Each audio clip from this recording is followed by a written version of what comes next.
Nakikita ko sa itsura ni ate at ng kanyang anak ang labis na pagtataka na habang kinakausap ko ito ay may kamerang nakatutok sa kanila. Hindi nila alam kung ano ang pakay ko. Humingi lang naman ako ng tubig na mainom dahil ako'y nauuhaw. Halos madurog ang puso ko sa kanilang sitwasyon na ganito ang kalagayan, ganito ang katayuan nila sa buhay. Nagtitiis sa kahirapan, tagpi-tagping mga dingding ng sako ang narito sa bahay na ito upang hindi makapasok ang lamig sa loob nito. Sa bahay na nakatagilid at halos madaganan ang nasa loob nito na nakatira.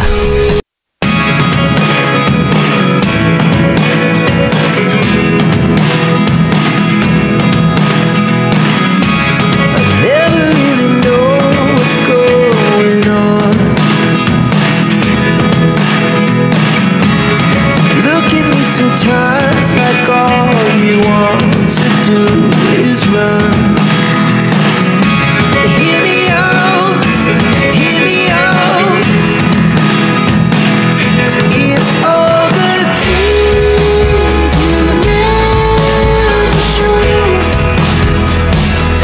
There are the things I want to know.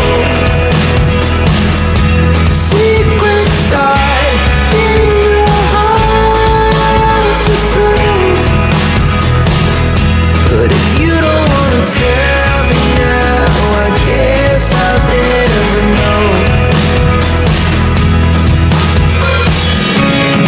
Losing almost all my energy.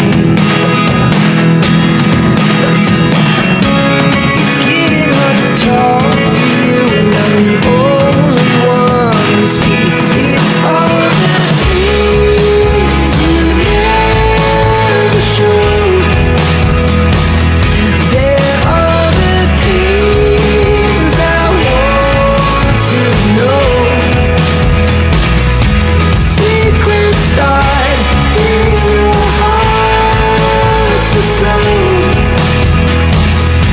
But if you don't wanna tell me now, I guess I'll never know. Here we go, turning all the wrongs into rights. Here we go, you can take me there tonight. Whoa. Ayong buntag.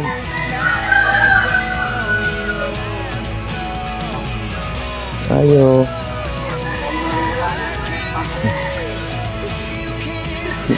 Sa'yo malagi maghaling lagi. Ha? Ah, na kay duty. Oh, maayo. Asa man ka nagtrabaho di ay? Sa? Wow. Baha man dahil diri no?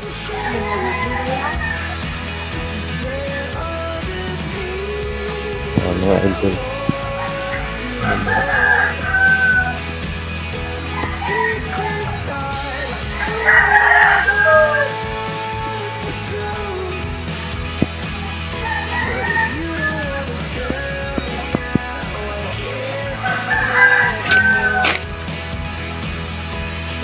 Dayon ko ha. Uy. Bibi, kumusta man si Bibi? Ay, si Bibi. Kumusta man, Bibi? Okay lang ya.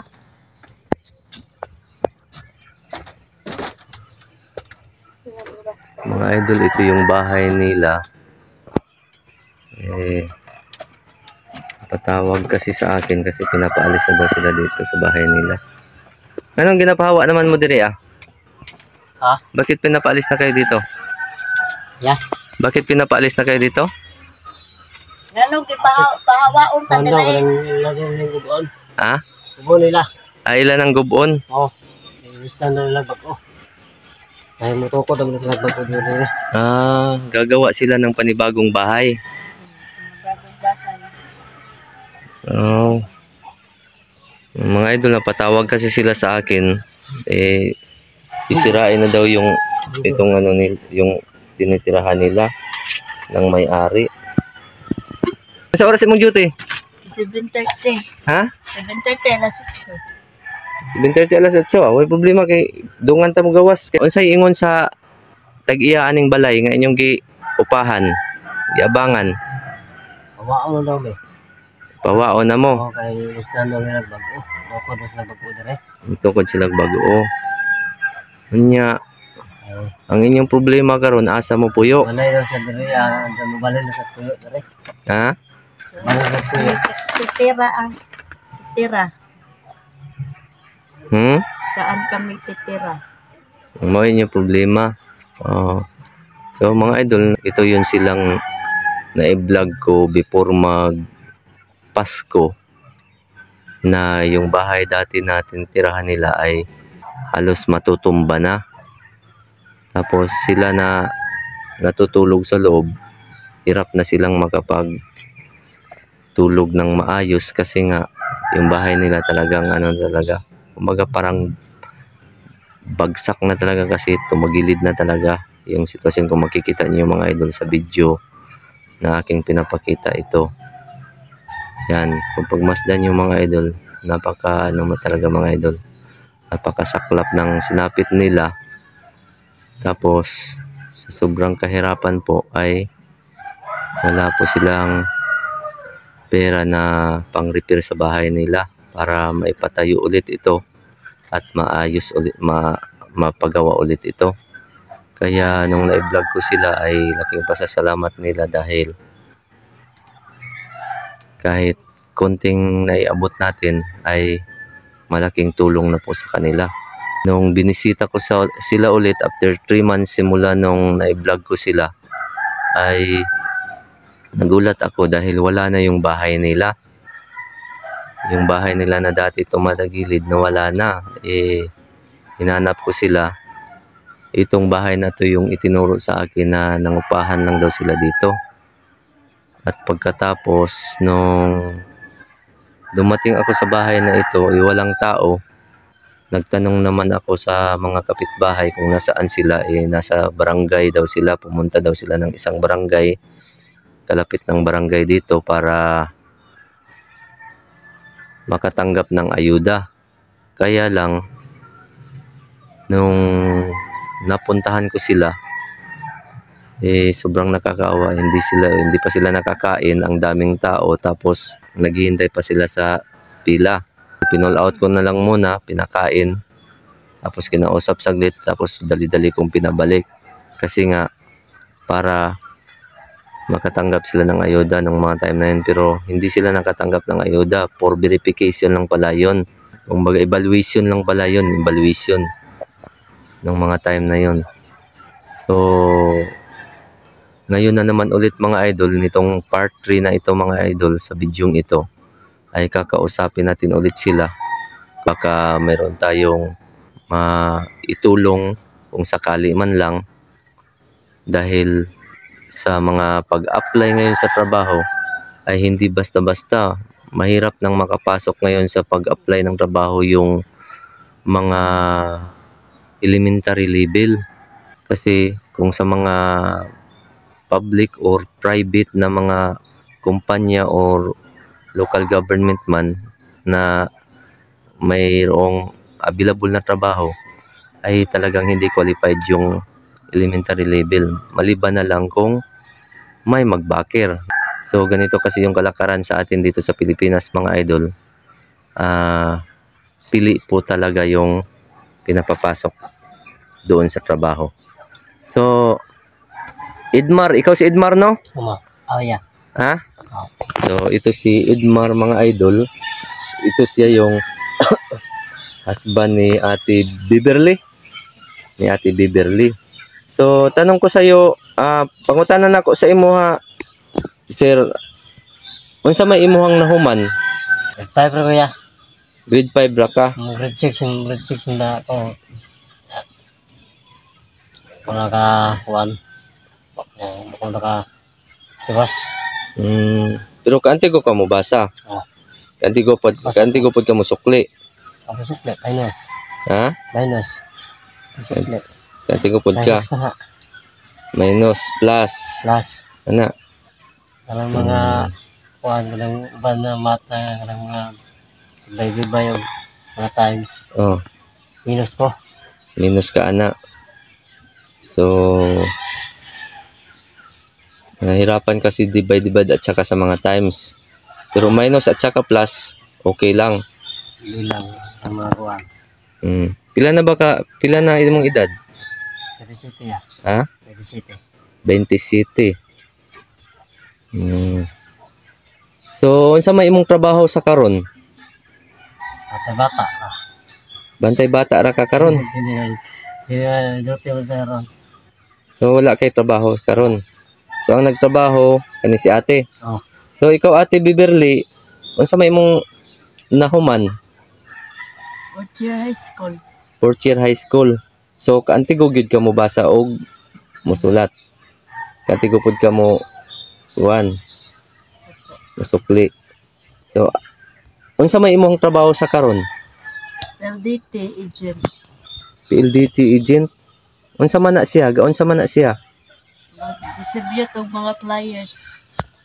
Mag-distribute lang ka og mga flyers. Unya, ginasweldohan ka? Oh. Pila may sweldo? 385. 385. Asa man ka na ma-assign? Isang asa malaya. Naa ka sa field, ma-assign. So, magsuri-suri ka na, matag balay-balay. Okay. Bali, ikaw tong mag-recruit sa mga Canvas. gusto mo apply, ikaw tong mag-canvas. So, mga idol, ito pala si ate. Bali, sales agent sa PLDT. Kailan ka lang nakapasok? Noong Hulyo. Ha? Hunyo? Hulyo man ta karon. June. Ha? June ba? June. June. So nakasweldo na ka? Wala pa. Kasunod na ako kuya. Pila may imong nasweldo? Kuan, 2,000, 3,000, depende sa kuan. Mo apply sa PLDT. 2,000, 3,000. So yung sinasahod mo galing lang yun sa mga nag-apply sa iyo. Ganun ba? Okay.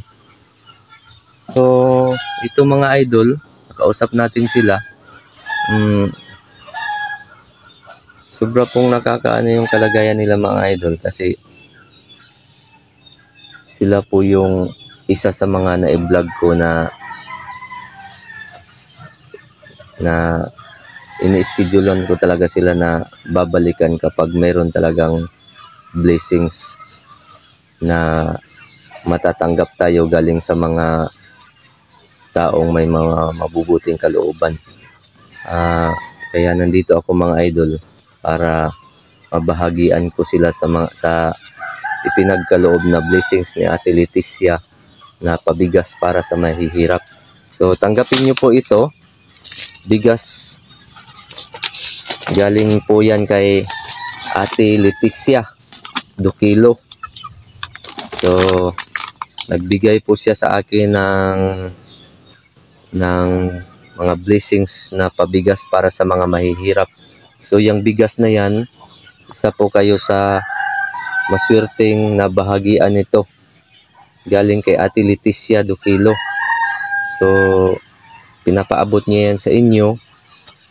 Nagsisilbing tulong po sa inyo. At least kahit papaano, kahit konti man lang ay nakakatulong po ito. Kaysa naman bibili pa kayo. Meron pa kayo bigas?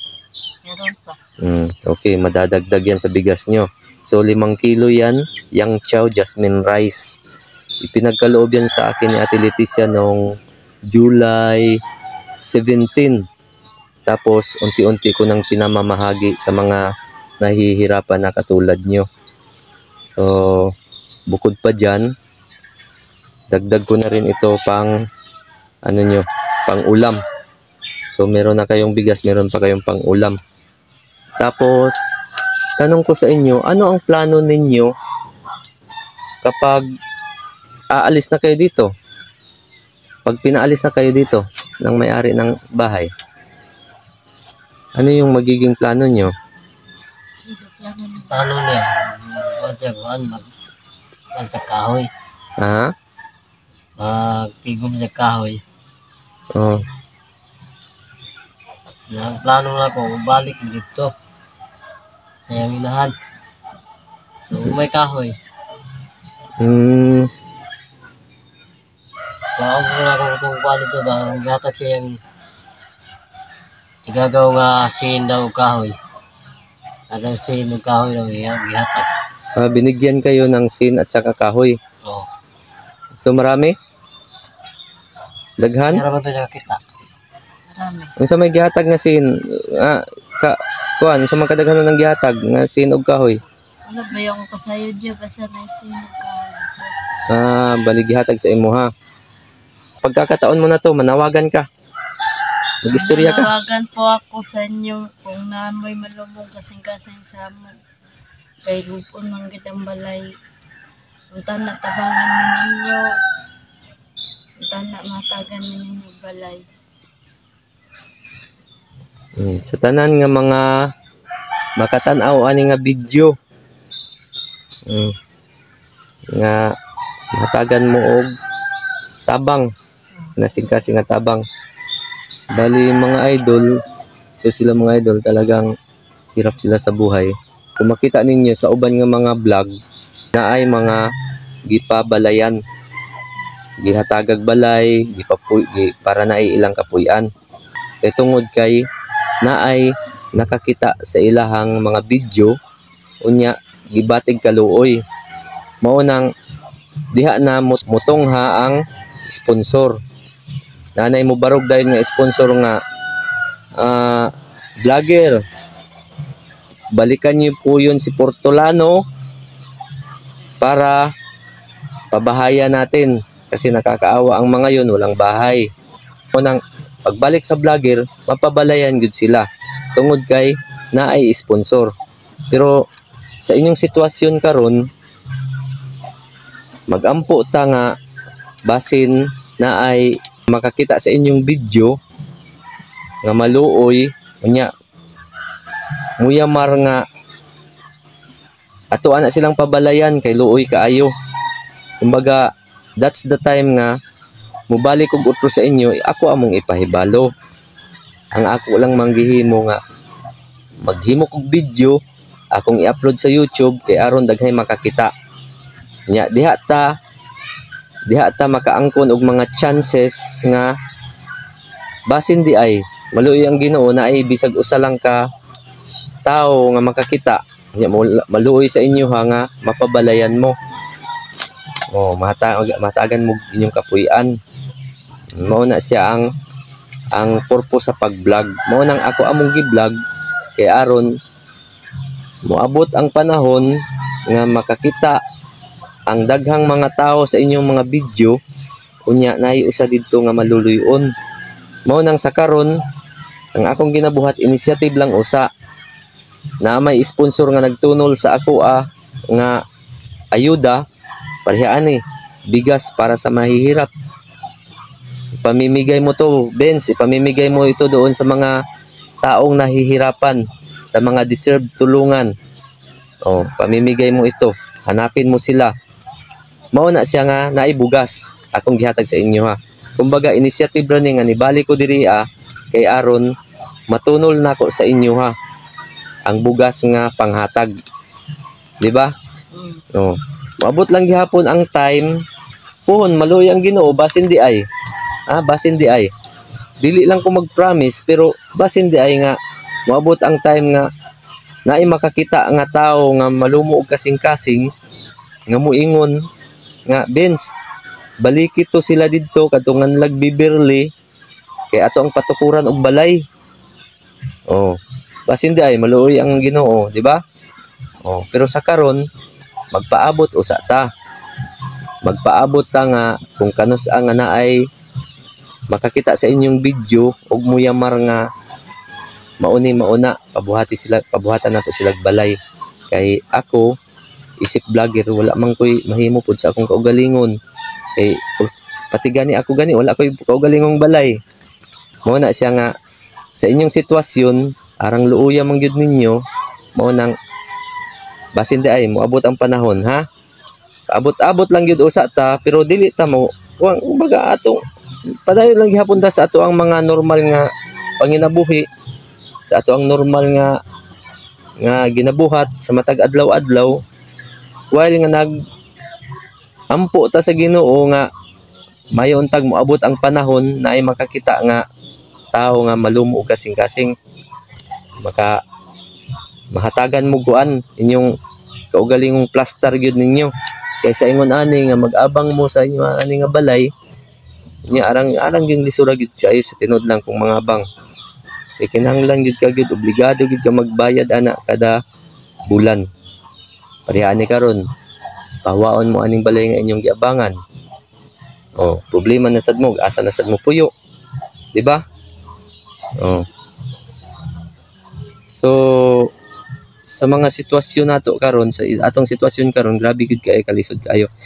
Mao nga nangutana ko sa inyo ha about sa inyohang nahuman pareha kay Kuya Edmar no? Kuya Edmar kay basin di ay kuang ko makakita ko kanang pwede ug asa nato siya pwede isulod nga makatrabaho siya ha nya nangutana pud ko sa imo kay basin pud di ay naay mga opportunity nga para pud sa imuha no kay dili man gud basta-basta ang pagpang-apply og trabaho dili basta-basta kinahanglan gyud og kanang naay papel nga makita nila nga og unsa ra gyud ka nga level, high school level ba ka or elementary level. Naglisod man gay nagpang-apply trabaho ng mga college level kanang mga ni graduate. Ako sa una pag graduate na ako sa college naglisod pud ko pang-apply trabaho. How much more katong mga pareha ninyo nga high school level lang og elementary level maglisod gyud. Ug unsa para ba gyud tong lisod nga trabaho mao pud to ang gamay sweldo. Ug unsa tong sayon nga trabaho mao to ang dakog sweldo, di ba? Oh. Eskwela ka naningkamot ka nga mahimo kang degree holder. Oh. Pag abot sa panahon nga naa kay trabaho, hayahay ra kay imong trabaho, bulpin og papel ray gunitan, sweldo kag dako, di ba? Oh, og dili ka mo og wala ka eskwela. Ang imong trabaho, bugat kay isang tanan imong trabaho. Pero gamay rag sweldo. No? Pila na edad aning bibi? 2 years old. 2 years old na. Uy. So, ang atong buhaton sa karon magpaabot lang ta nga naay makatan-aw sa inyong video nga mobatig kaluoy nga aron makatabang sa inyo ha. Sa karon wala pa gyud mo sponsor sa inyo ha. Kay gikan atong video katong vlog nato sa inyo katong part 1 hangtod part 2 nagpaabot ko nga naay mo message sa ako nga Benz, puntahan mo yung balikan mo yung isa sa mga na-vlog mo. Wala pa man gyud sa karon. No? Wala pa man gyud. Dili pareha atong uban ba nga na-vlog nako nga na mo message gid sa ako Moingon ang sponsor nga, Benz, puntahan mo yon si sa Mahay, sa Barangay Mahay gi-message ko ato sa ay akong sa naday kay sa Barangay Mahay, sa Barangay Mahay nga hanap og pananaw. O gi-message ko sa sponsor nga Benz, balikan mo yon, ipa-check up mo. O gibalikan nako, akong gipa-check up nako sa ospital, gidana ko sa ospital. O mao na siya ang makabaton og sponsor. Sa inyong sitwasyon karon, mangita ta. Ha? Mangita tag tawo nga malumo og kasing-kasing nga maoy mo tabang, makatabang sa inyo. Pero ang atong buhaton una magampo ta sa Ginoo. Ha? Atong pangayoon sa Ginoo. Kung magampo ta sa Ginoo kinasing-kasing ato ang hangyoon ang Ginoo. Kaya ang Ginoo maminaw gyud ang Ginoo. Ha? Ana na lang. Magsa-shoutout na muna ako mga idol. Shoutout sa lahat ng mga solid supporters natin diyan. Sa lahat ng mga supporters natin na walang sawang panonood ng aking mga videos. 22K na po tayo. Kundi dahil sa inyo hindi natin maabot ang pagtaas, ang unti-unting pagtaas ng ating channel. So salamat sa mga nakapag-sponsor, sa lahat ng mga nakapag-sponsor, sa iba ko pang mga na-vlog. Salamat din kay Ate Leticia Dukilo sa kanyang pabigas para sa mahihirap. So ito na naman po tayo, Ate Leticia, pinagkaloob na po natin unti-unti yung bigas na ipinapamahagi mo po sa akin. At salamat din po kay Ate Adelina Bernal, Pinay in Guam, na nagpaabot din sa atin ng panggasolina. Kaya kahit saan dako po tayo dito sa Butuan City makakarating dahil sobra-sobra po yung ipinagkaloob sa atin ng panggasolina ng ating motor. So kasama si Ate Leticia, itong nagpaabot ng bigas para sa mahirap. Pinagkalooban din po niya ako ng panggasolina. Kaya kahit saan po tayong lupalop dito sa along Butuan City, along Agusan del Norte, na makapamahagi po nitong bigas para sa mahihirap. So shout out sa inyong lahat dyan. Ingat po kayo lagi. Hanggang sa susunod ulit, lagi kong sinasabi, kapag galing sa puso, we can share the love, hope, and blessings. Pasalamat na po kayo. Salamat po sa mga blessing na binibigay niyo sa amin. Kay Ate Leticia Dukilo. Leticia Dukilo. Okay, ang sa'yo mong kasulti, Idmar. Nuktok man ka. Salamat po sa tulong mo sa amin. Like a fire that burns so bright, I was day and you were night. Like a spark we were quick to ignite. And yeah, ask yourself, is it worth this fight? I love you